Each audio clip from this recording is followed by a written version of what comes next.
Hi my beautiful viewers, welcome to my channel.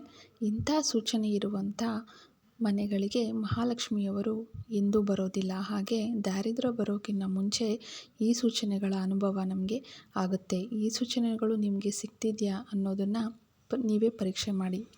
ಮೊದಲನೇದು, ಮನೆಯಲ್ಲಿ ದೇವರಿಗೆ ಹಚ್ಚಿರುವ ದೀಪ ಆರಿ ಹೋಗೋದು. ಅಂದರೆ ಬತ್ತಿ ಎಣ್ಣೆ ಎಲ್ಲ ಕರೆಕ್ಟಾಗಿ ಹಾಕಿದರೂ ಕೂಡ ಆರಿ ಹೋಗುವಂಥದ್ದು.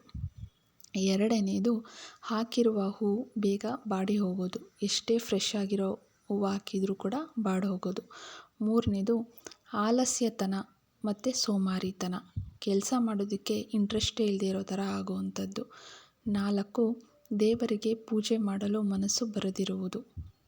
ಪೂಜೆ ಮಾಡಬೇಕು ಅಂತ ಎಷ್ಟೇ ಅಂದ್ಕೊಂಡ್ರೂ ಪೂಜೆ ಮಾಡೋಕ್ಕೆ ಆಗದೇ ಇರೋವಂಥದ್ದು.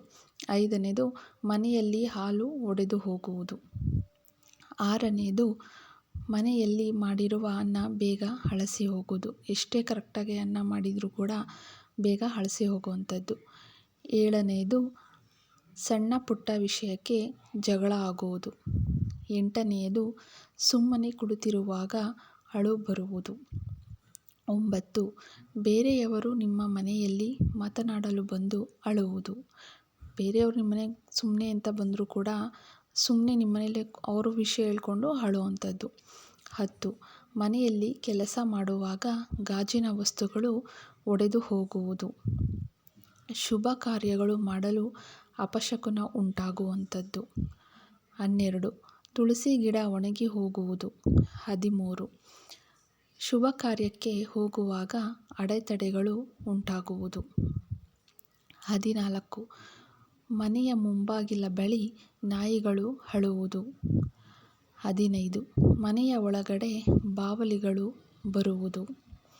16, ಮನೆಯ ಮೂಲೆಗಳಲ್ಲಿ ಜೇಡರ ಬಲೆ ಕಟ್ಟುವುದು.